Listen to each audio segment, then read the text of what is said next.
So, I want to talk today about what's stopping you, like really stopping you. What do you really want and desire, and why do you not have it? So many entrepreneurs are people that really lean in to that voice or lean into that other person that's trying to get out of you. Let fear and doubt stop them, or let what other people think about them stop them in their tracks. So I want to ask you, if that's you, if you have this burning desire that you are meant for more, because we all are meant for more, just so you know, think about it. What is stopping you? You know, a lot of people think it's fear, and fear is really just feedback of what's going on inside of you or connecting you to a past event. What stops you in your tracks is the doubt. So why not doubt the doubt?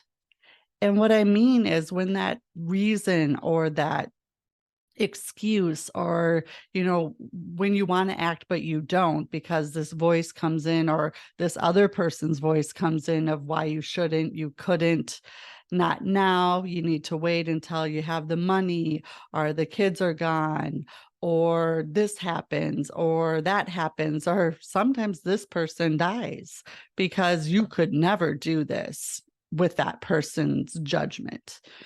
So, what if you doubted the doubt and just sat with it for a minute and really played down the worst case scenario? What's the worst thing that could happen? If you go for your dreams and you go for it and it fails, we'll take that feedback and move on. Will you lose your house? Will you lose your car? Will you lose your spouse? Will you lose all these things? See, a lot of times what we do is we really take this thing and we make this just catastrophe of it. We take it to such another level that it would never go to. And we start and we stop and we start and we stop. And all the reasons come in of why we shouldn't, why we can't, why we're not worthy enough. We don't have enough self-confidence. We don't have enough, self-esteem. It's not for me. I could never be in the top 1%. And all these things come through our mind. Start doubting those. If you're going to doubt yourself and doubt if you can do it, I encourage you to start doubting the doubt and look at that from a different perspective. Get out of the muck of it. Get out of this place that you're in and really rise above to the 5,000-foot view, the 50,000-foot view, the 500,000-foot view, and look down on your situation through a different lens and think about what could be possible. And if you are starting and stopping and you're starting and stopping and you cannot make the commitment to move forward or something keeps getting in your way, just know that's typically the universe testing you to see how bad you really want it.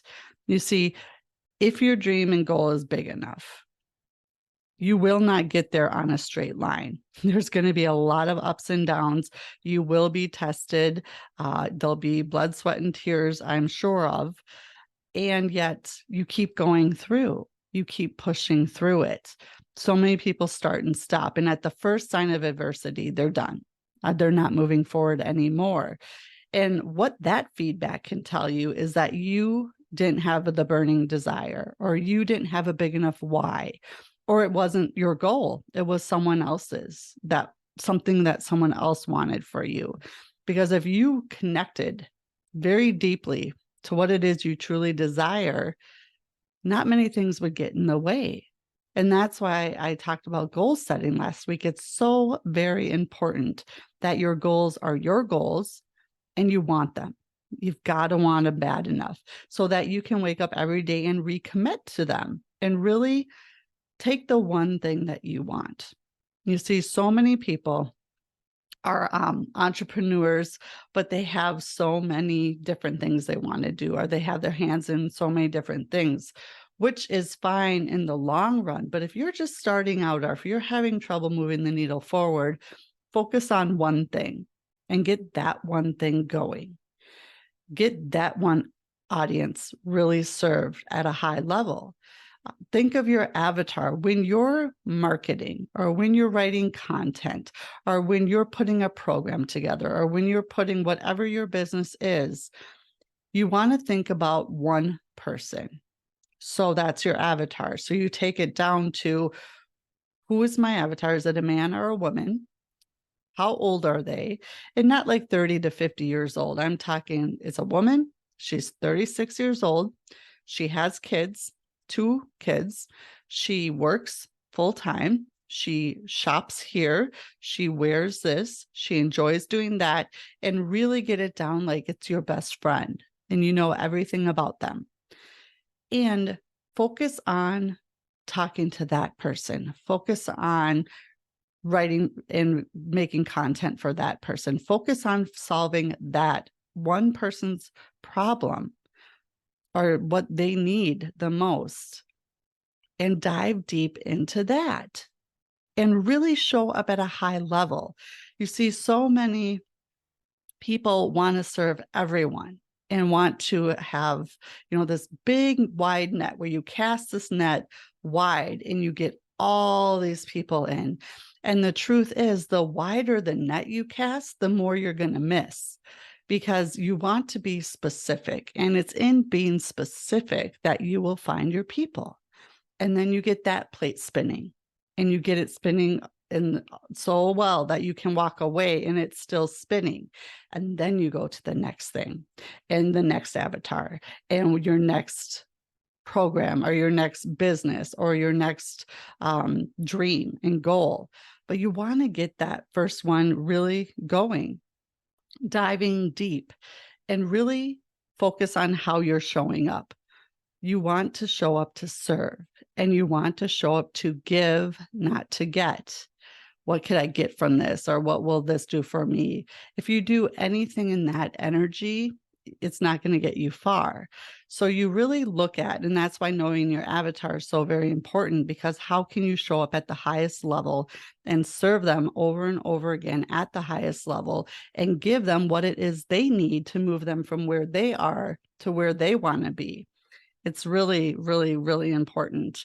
And in doing this, and again, going from where you are, let's look at it from a whole different level and through a different lens.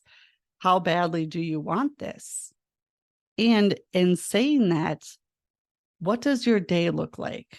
What are you doing to move the needle forward and become 1% better every day and get 1% closer to your goal? I watched a video this weekend, and the guy on the video was talking about this very thing. And he talked about his day and what he does. And he doesn't take any appointments until the afternoon. And he strictly works on his business. And he says no to everything else. I mean, the guy went so far as that some days he has caffeine and broth, and he just doesn't even take time to eat. That's how much of a burning desire he has to, and is so committed to his goals that he will skip eating because he just wants to focus, hyper focus. And I need to get this done. He works from 4 a.m. to noon. So what are you saying no to? Who are you saying no to? Think about that, because so many of us are saying yes to so much because we care what other people think about us. We have to be the one that solves all the problems. We got to be the one that's on the board, helping the school or helping the church or helping this. And all of that is fine. And I'm not saying to say hard no. I'm saying no, not now, or just not now. I know I talked about it quite a while ago, and I'll talk about it here again. There are so many amazing, beautiful ways to tell someone no. Just think about it. And it gets so uncomfortable sometimes because we're like, oh no. And it's just so uncomfortable that we'll say yes, and we will sacrifice our time. We'll sacrifice our dreams, and we'll sacrifice what we want to be doing just because it's uncomfortable to say no. So practice saying no. Practice saying no in a different way. We need volunteers this Saturday. It's all day. We're going to be packing meals, or we need this, or we need that, at church or at the place you worship or whatever it is, or at a community center. what you can do to that person, because you might be the go-to, you might be the one that always says yes, so they know they can count on you. You're so very dependable. That's also that can be a really big problem.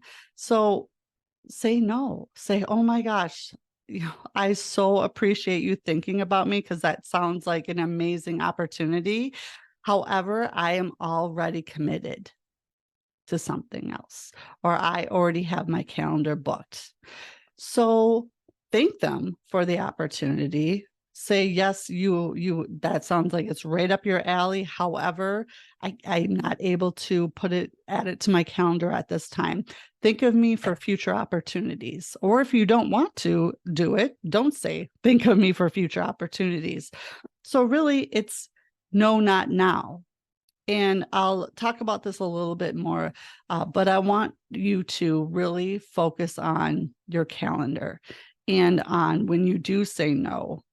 Why are you saying no? So many of us think we have to explain ourselves. Oh, well, Saturday I have this, and then we have this baseball game, and then I got to run the kids here, and then I got to do this, and da da da da da. It's just no. My calendar, I have an appointment, or I can't get it. It doesn't fit on my calendar for this weekend. And if they ask why, I mean, you can go a little bit further. But what I found with clients, especially, is when you say no, like I have my kid's baseball game, I can't make it.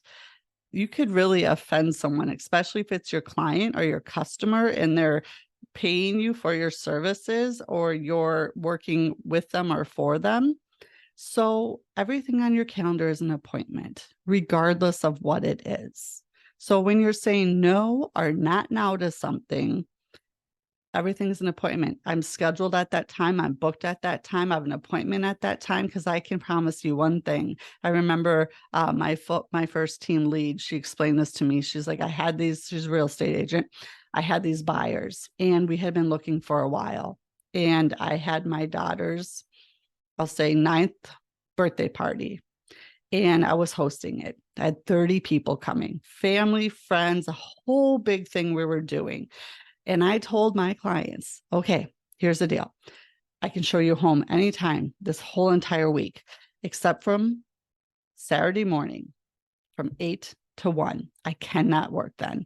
I have a house full of people. I'm hosting my daughter's birthday party, so I won't be able to do that. What did her clients ask for? They asked for a showing at 10 a.m. on Saturday. Oh, we know you're busy.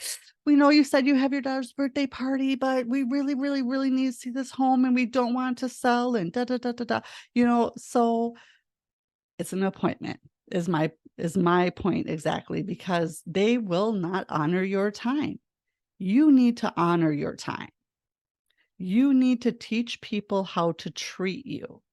Instead of letting them set your calendar, let them set your schedule, let them tell you what's going to happen. Take charge of yourself, of your business, and of your calendar. Because if you do it once, you're teaching them that they can treat you that way and that they can do that. And I see a lot of real estate agents, especially, do this at a really high level. And I have a lot of agents that do this. They don't do this at all. And they are a walking catastrophe. I mean, there's so much chaos in their life, and they don't know which ends up or which one's down sometimes, because they've put themselves in such a whirlwind, when it could all be avoided by just saying no, saying not now, everything's an appointment, and go back to what you really want to be doing and how you really want to be showing up. And what is your goal? And bringing it all back around to commitment and to really, really connecting. It's your behaviors and your actions will change once you make the decision, the irrevocable, committed decision that this is what you want, regardless of your current circumstances and your current results. So put these both together, put all of this together. Take one thing from today that you can really grab onto that resonates with you, because not everything's going to resonate with you. Take the one thing and commit to the next week to focusing on that, whether it's getting up early to really give yourself the space to work, or it's picking the one thing that you want to do and that you want to dive deep in, and just making a plan, taking what are the next step, and then the next step, and then the next step to move that needle forward and to keep moving that needle forward. Maybe it's practicing saying no in an amazing way. So you think them, but it's not now. And everything on your calendar is an appointment. Really think about how you're teaching people to treat you, because we do, especially in business. You are teaching people how to treat you with every correspondence, with every reply. If you're replying at 10:30 at night, shame on you, because you're just telling them that you're available at 10:30 at night. Now, maybe that's when you work and that's part of your business and that's how your business is ran. Absolutely. But if you're feeling resentment, if you're feeling burnt out, if you're feeling frustrated, or if there's any titch of not coming from an amazing place of gratitude and being able to serve at the highest level and show up and give, if it's anything but that, you need to put it in check, and really think about what you need to do differently to protect your energy and to protect why you're doing this and your time, because time is going by every second. The only thing we can control is what we do with the time we have. So look at your calendars, make a decision, and when that doubt comes in, start doubting the doubt.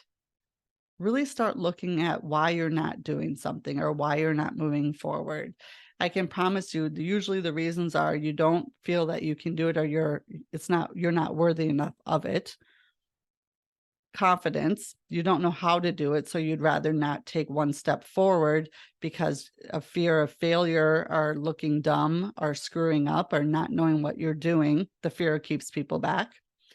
And then what other people think of you. Oh, what would my mom say? Or what would my friends say? Or what if I fail? They're just going to say, I told you so. Why would you ever think about doing that? Well, let them stay where they're at, because you're not going to go where you want to go without looking at the fear, looking at the doubt, looking at all of these things coming in, all of these voices and why you shouldn't do it, and taking action anyways. You need to take action regardless of all of that. So even if 1%, one thing to move the needle forward, and by doing that one thing, you'll do another thing and another thing. Oh, then that didn't work and you fell forward or backwards, and you have to start over. Or you have to take it from a different angle, take the feedback of failing and go at it a different way. But in the end, you'll realize you're still here. Nothing blew up. Nothing started on fire. You just have to go at it from a different way, because success and the journey to your goals and to what you want, again, it's not a straight shot. You will have ups and downs and setbacks.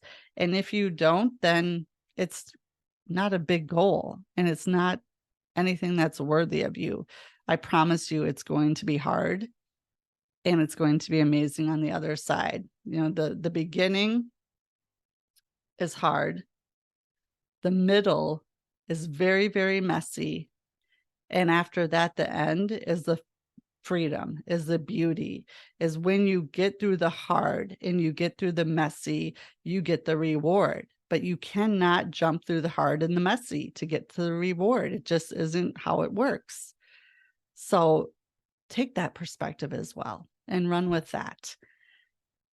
Just wanted to drop that here today. It's been on my mind, and I worked a lot with it this weekend, as far as, just thinking and leaning in and doing the 1% better and studying and all of the fun stuff. But yeah, hard, messy, freedom. Go get yours.